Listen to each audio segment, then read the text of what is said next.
Hi everyone, so today we're talking about fats and their role in sports performance. This is a less talked about topic than your carbs and protein, but nonetheless, it plays a very important role in your performance. For one, it's your fuel source you use in between reps, in between throws. It's like what you use at resting state or walking or up to about a brisk walk.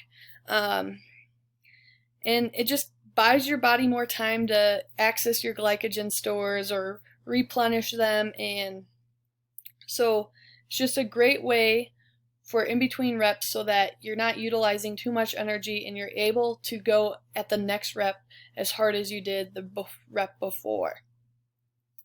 So fat is also energy dense. With that being said, it's a great way to assist with gaining mass. You get 9 calories per gram, which is a very high yield of ATP and energy. Like in comparison to carbs, that's 4, and protein is 4 calories per gram. So you're over double what you get from those two sources. It's also going to sustain energy for long workouts.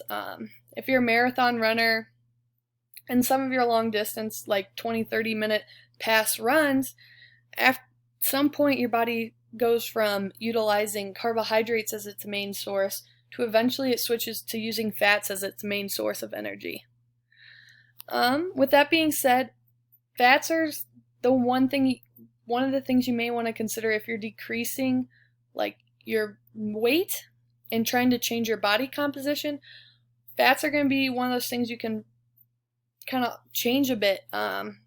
Considering they're 9 kcal per gram, like changing those are going to be better off than if changing your carbohydrates, which you need in order to do your performance. With this being said, it's something that should be done in the off season because depleting calories during season is not ever really a good idea. So fat for fuel. A general recommendation is 1 gram per kilogram or about 20 to 30% of your diet. If you're a 140-pound athlete, you're just going to take your weight, divide by 2.2 to get grams, and that you just take times 1, so it'd be about 64 grams of fat per day. The fat takes longer to metabolize and digest, so it's something you're going to want to consume further away from your workouts so you have time to digest and get those calories and energy from that food you had ate. It's also something you'd consider consuming with protein before bed as your last meal so that you have a gradual dose of amino acids throughout the night as you sleep. With that being said, fat is something you may not want to consume with your immediate meal within the 2-hour window after your performance or your workout, because it's going to delay your ability to get the amino acids out of your protein because your body's going to be trying to focus on metabolizing the fat.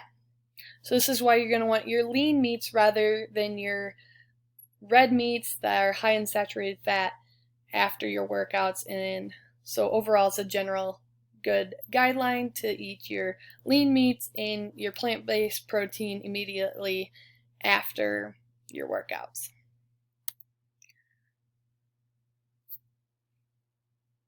Okay, so here's a chart that kind of shows the transition of fat to carbohydrates, and you see that you're primarily using carbohydrates at about 8 minutes, and at 8:30 it switches, and then you get down to 9:30 and you see it's getting close to about equaling the same ratio. And the biggest thing is at rest, like I was saying, you're primarily using your fat rather than carbohydrates where you're nearly using none at this point. And to show this in a kind of a visual way, you see you're using your fats primarily coming out of rest, and as time goes on you're primarily using carbohydrates, and this is as your intensity increases. Now, as time increases, the graph would look kind of more of like a curve because you would eventually see fats going back up over time. But since this is intensity, at your highest intensity, you're primarily using carbohydrates. So with that being said, let's talk about types of fat, because this is very crucial, because there's some good fats and there's some not so good fats.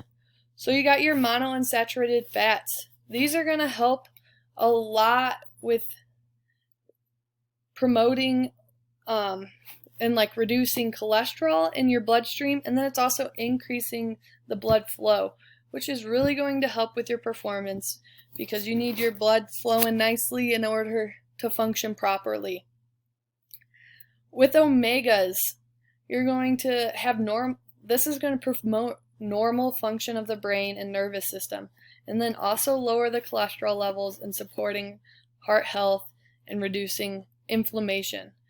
Reducing inflammation is huge, so this is why I highly recommend people eat fatty fish twice a week, is because as athletes we automatically have more inflammation than the general population, so it is pretty crucial to be able to get your omega-3 and omega-6. If you don't like any, Google omega-3, omega-6, look at different ways of getting it. If you don't like it at all, that would be a time to consider a supplement.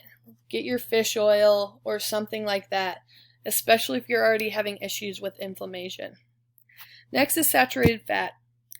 Saturated fat is not completely bad for you, but you do want to stick around that 10 grams per day, which is pretty low considering you'd get it from probably eating one of these items listed.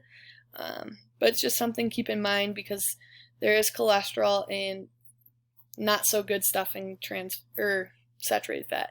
Now trans fat, baked goods, fast food, this is something you want to eliminate completely. You want to be at close to 0 grams per day as possible because there's nothing good about it. It is this made up substance that is just overall, like your body doesn't know how to metabolize it. It's how your arteries become clogged. It's just overall runs into a bad situation for your heart and for your performance. So it's something you want to avoid completely. That's all I had. Thank you for watching, and as always, feel free to message me, talk to me, ask me questions. I'm always open to talking more and discussing things with you guys. So have a good day.